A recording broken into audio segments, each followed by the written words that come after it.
بسم اللہ الرحمن الرحیم۔ السلام علیکم ورحمۃ اللہ وبرکاتہ۔ مال و دولت شیطان کا حربہ۔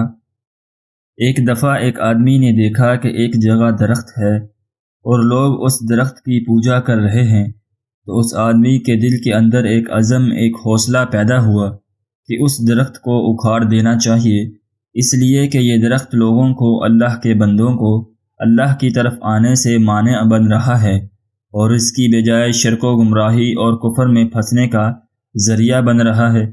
چنانچہ وہ شخص کچھ ہتھیار لے کر گیا اور درخت کو اکھاڑنا شروع کیا۔ شیطان آیا اور کہنے لگا کہ کیا کر رہے ہو؟ تو اس نے کہا کہ میں اس درخت کو اکھاڑنا چاہتا ہوں، اس لیے کہ اس درخت کی وجہ سے بہت سے اللہ کے بندے کفر میں پھنس رہے ہیں اور شرک کا ارتکاب کر رہے ہیں۔ شیطان نے کہا کہ نہیں، تم ایسا مت کرو، اس کو یہاں کے لوگوں نے اب تک پالا اور بڑھایا ہے اور اس کے پیچھے ہم نے محنت کی ہے۔ مگر اس شخص نے کہا کہ نہیں، میں تو اللہ کے لیے آیا ہوں اور یہ کام میں کر کے رہوں گا۔ میں نے اپنا پورا عزم بتایا، پورا حوصلہ بتایا۔ جب شیطان نے اس کا یہ عزم دیکھا تو اس کی ہمت اور طاقت کے مقابلے میں شیطان مجبور ہو گیا، اس لیے کہ اخلاص کے ساتھ جب عمل ہوتا ہے تو اس کے اندر بڑی قوت ہوتی ہے اور شیطان اس کا مقابلہ نہیں کر سکتا، تو شیطان عاجز آ گیا۔ پھر سوچنے لگا کہ کس طرح اس کو اس نیکی سے روکوں۔ اس کی سمجھ میں ایک بات آ گئی۔ شیطان نے اس سے عاجزی سے کہا کہ میری ایک درخواست ہے، اس کو سن لیں۔ اس نے کہا کیا درخواست ہے؟ شیطان نے کہا کہ درخواست یہ ہے کہ تم اس کام کو چھوڑ دو تو میں روزانہ تمہیں 2 درہم دے دیا کروں گا۔ 2 درہم روزانہ بغیر کسی محنت مزدوری گھر بیٹھے مل جائیں گے۔ یہ سنا تو دل میں دنیا کی لالچ آ گئی۔ اس نے کہا کہ اچھا 2 درہم مجھے روزانہ ملیں گے، کون اس کا ذمہ دار ہوگا؟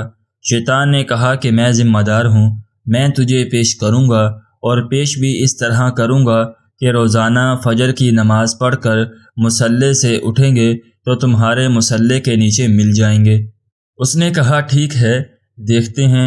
اب جو عزم لے کر آیا تھا، مال پیسے کی وجہ سے وہ ختم ہو گیا اور واپس اپنے گھر چلا گیا۔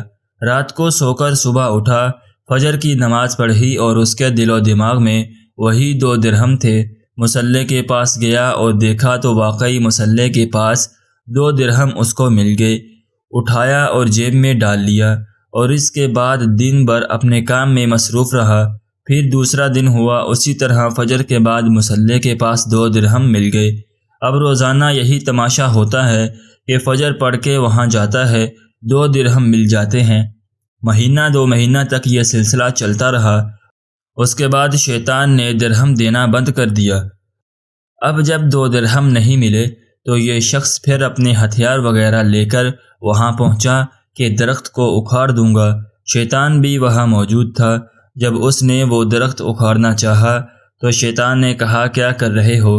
کہا درخت اکھاڑوں گا، اس لیے کہ تم نے مجھ سے وعدہ کیا تھا کہ 2 درہم دے دیا کروں گا، کئی دنوں سے تم نے دیا نہیں، اب میں پھر وہی کام کروں گا جو پہلے کرنے آیا تھا۔ شیطان نے کہا کہ کر لے جو کرنا ہے، لیکن تجھے اس پر کوئی قدرت نہ ہوگی۔ اس نے کہا کہ کیوں؟ کہا کہ تو پہلے آیا تھا اللہ کے لیے، اب آیا ہے پیسے کے لیے۔ وہاں اخلاص موجود تھا اور یہاں اخلاص موجود نہیں ہے، اب تو اس میں کامیاب نہیں ہو سکتا۔ اس کے بعد وہ آدمی اپنا منہ لے کر رہ گیا۔ بھائیو، اس سے معلوم ہوتا ہے کہ شیطان کس طرح اپنے پھندے میں پھانسنے کے لیے لوگوں کو مال سے، پیسے سے اپنی طرف مائل کرتا ہے۔ اللہ تعالیٰ سے دعا ہے کہ اللہ تعالیٰ ہمیں شیطان کے مکر و فریب سے بچائے اور اپنی حفاظت میں رکھے۔ آمین ثم آمین یا رب العالمین۔